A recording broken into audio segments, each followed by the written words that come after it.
नहमदुहु व नुसल्ली अला रसूलिल करीम अम्मा बाद फ़अऊज़ु बिल्लाहि मिनश शैतानिर रजीम बिस्मिल्लाहिर रहमानिर रहीम रब्बि इश्रह ली सदरी व यस्सिर ली अमरी वहलुल उक़दतम मिन लिसानी यफ़क़हू क़ौली। अस्सलामु अलैकुम व रहमतुल्लाहि व बरकातुहू। आज हम बात करेंगे तौहीद की अहमियत के बारे में।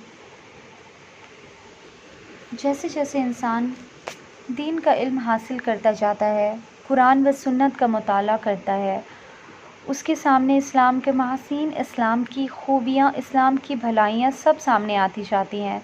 इसलिए इंसान को चाहिए कि वो अल्लाह अज़्ज़ व जल का शुक्र करे कि अल्लाह अज़्ज़ व जल ने इतना अच्छा दीन उसको दिया जो उसकी दुनिया व आखिरत की कामयाबी के लिए वाहिद रास्ता है। इस्लाम के बारे में मालूम करने के बाद अब एक बहुत ही अहम मौजू हमारे सामने है। ये वो चीज़ है जिसके बग़ैर इंसान अपनी पैदाइश का मकसद को पूरा नहीं कर सकता। ये वो चीज़ है जो सारे नबियों की दावत है। ये वो चीज़ है जिसके बग़ैर इंसान चाहे जितनी नेकियां कर ले, वो नेकियां उसकी अल्लाह अज़्ज़ व जल के नज़दीक कबूल नहीं होती।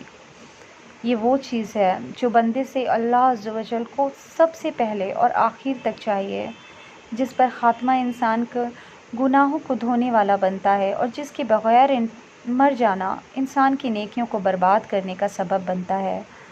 अगर हम गौर करें और कुरान व सुन्नत का मुताला करें तो मालूम होता है कि तौहीद ही एक ऐसी चीज़ है जिसके बग़ैर इंसान की निजात मुमकिन नहीं।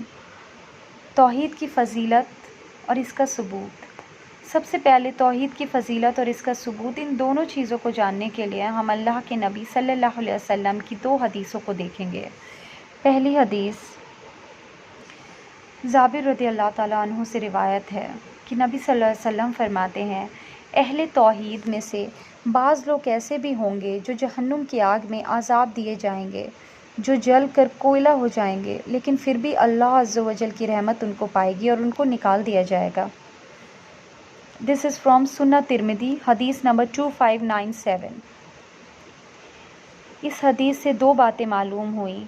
फ़र्स्ट कि तौहीद का लफ्ज़ हदीस में मज़कूर है, एंड सेकंड तौहीद वालों की फ़जीलत ये है कि जहन्नुमी हो जाने के बावजूद हमेशा की जहन्नुम उनके हक़ में नहीं होगी, बल्कि उसे उन लोगों को उस जहन्नुम से निकाल लिया जाएगा।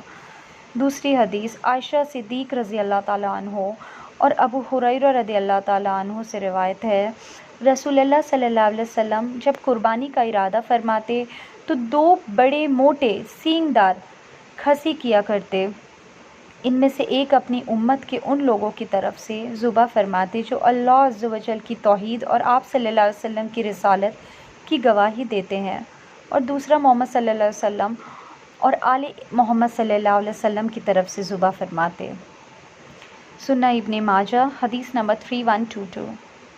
इस हदीस से ये बात मालूम हुई कि अल्लाह के नबी सल्लल्लाहु अलैहि वसल्लम ने जो कुर्बानी अपनी उम्मत में उन लोगों की तरफ से की जो तौहीद व रिसालत की गवाही देते हैं, आपने उसकी तरफ से ये नहीं की जो इसकी गवाही नहीं देते। इसलिए उम्मत में दाखिल होने के लिए तौहीद को कबूल करना और इसकी गवाही देना लाजिम है। जो आदमी तौहीद व रिसालत की गवाही नहीं देता है, जो औरत तौहीद व रिसालत की गवाही नहीं देती है, अल्लाह अज़्ज़ व जल के नज़दीक वो मुसलमान नहीं है।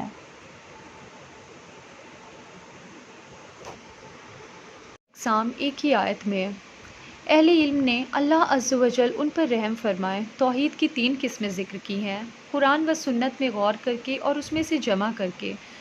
तौहीद रुबूबियत, तौहीद उलूहियत और तौहीद अस्मा व सिफ़ात। अगर तुम एक जगह एक आयत में देखना चाहो तो अल्लाह अज़्ज़ व जल की किताब में से कौल में देखो। सूरह मरियम, सूरह नंबर 19, वर्स नंबर 65, रब्बुस समावाति वल अर्दि वमा बैनहुमा फ़अब्दुहु वस्तबिर लिइबादतिही हल तअल्लमु लहु समिया। वो रब है आसमानों और ज़मीन का और इनके बीच तमाम चीज़ों का, तो उसकी इबादत कर और उसकी इबादत पर जमा रह। क्या तू उसका हम नाम कोई और भी जानता है? सूरह मरियम, आयत 65।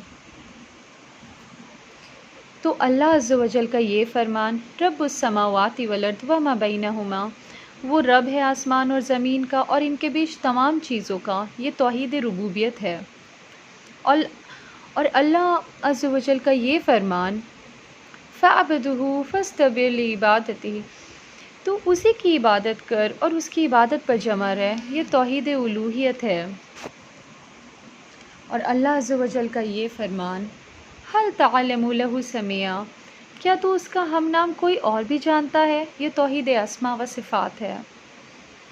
تو یہ تین چیزیں توحید کی تین قسمیں ہیں جو قرآن کی ایک آیت میں بندوں کی آسانی کے لیے اللہ عز و جل نے جمع کر دی، اس لیے ان تینوں باتوں کو ماننا ضروری ہے۔ یہی وجہ ہے کہ اللہ عز و جل نے تینوں کو ایک ساتھ ذکر بھی کیا تاکہ ایک ساتھ انسان کی سمجھ میں یہ ساری باتیں آ جائیں۔ السلام علیکم ورحمۃ اللہ وبرکاتہ۔